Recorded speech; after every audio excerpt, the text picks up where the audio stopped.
Stage artist मस्ताना, जिसको एक police एहलकार ने जोरदार थप्पड़ मारा और उसके बाद वो गुमनामी की जिंदगी में चला गया।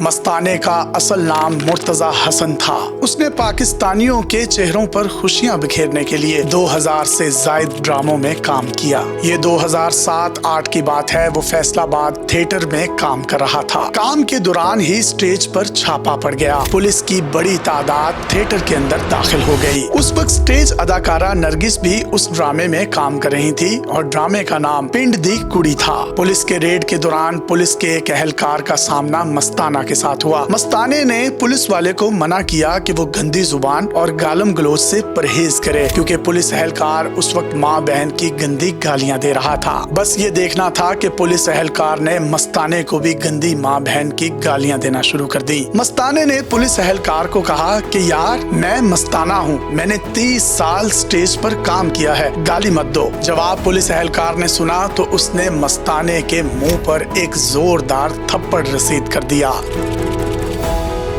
असल में ये थप्पड़ मस्ताने के मुंह पर नहीं, उसके दिल पर लगा था और वो इसको इस कदर अपने दिल पर ले गया कि उसने थिएटर को खैराबाद कह दिया। उस वक्त मस्ताना लाहौर जोहर टाउन में रहाइश पजीर था। उसने अपना जोहर टाउन का घर भी बेच दिया। एक घर उसका गुजरांवाला में था, उसने उस घर को भी बेच दिया और फिर अपने आबाई घर भावलपुर चला गया। भावलपुर जाकर उसने मुकम्मल रूपोशी इख्तियार कर ली। लोगों को हंसाने वाला मस्ताना अब 5 वक्त नमाज पढ़ता। उसके मुंह पर सुन्नते रसूल सज चुकी थी और आखिरी टाइम पर बताने वाले बताते हैं कि उसकी पिशानी पर एक मेहराब भी बन चुका था। इस दौरान वो सिर्फ अल्लाह तौबा करता, 5 वक्त की नमाज पढ़ता, तहज्जुद गुजार हो चुका था और तलावत कलाम पाक से अपने दिलों को मुनव्वर कर रहा था। मस्ताने का एक ही बेटा था और उसने अपने उस इकलौते बेटे को भी हाफिज कुरान बनाया, जिसका नाम हाफिज साद हसन था। इस दौरान उसने स्टेज पर काम करने वाले अपने साथी फनकारों के साथ मुकम्मल तौर पर कताए ताल्लुकी कर ली थी। वो किसी से नहीं मिलता था। लोग उससे राब्ते की कोशिश करते, लेकिन वो मुकम्मल तौर पर अपने आप को अल्लाह और उसके रसूल की राह पर गामजन कर चुका था। इस सारे वाक़े की तस्दीक के लिए मैंने मैडम नरगिस से राब्ता किया। मैडम नरगिस ने मुझे बताया कि पुलिस के छापे के दौरान मस्ताना साहब अपना गेटअप कर रहे थे और जो ही पता चला कि पुलिस का रेड हो चुका है तो मस्ताना साहब ने मैडम नरगिस से कहा कि तुम रुको, मैं खुद जाकर बात करता हूँ। इस सारे वाक़े की ऐनी शाहिद मैडम नरगिस खुद थे और उन्होंने इस तमाम वाक़े की मेरे साथ तस्दीक की। मैडम नरगिस ने मुझे बताया कि मस्ताना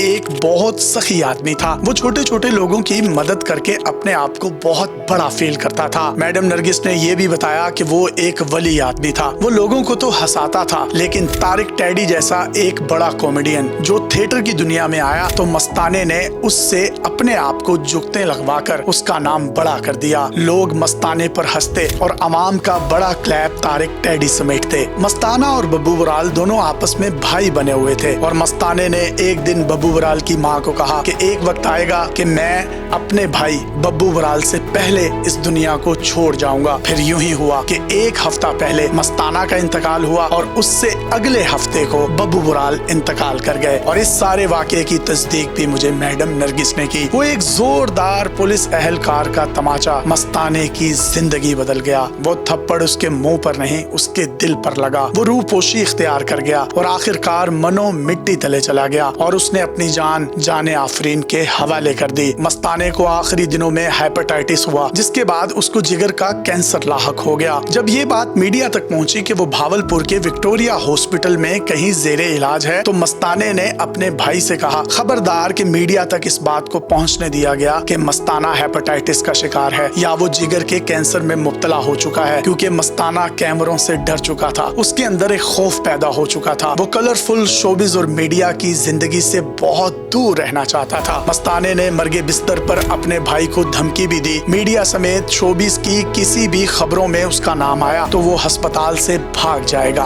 और फिर एक दिन मीडिया पर ये खबर आई, इन्ना लिल्लाहि व इन्ना इलैहि राजिऊन। काश हम अपने हीरोज को उनकी शायान शान ट्रीट करते। अपने मेजबान यासिर शामी को इजाजत दीजिए और देखते रहिए डीडी पाकिस्तान। अल्लाह हाफिज।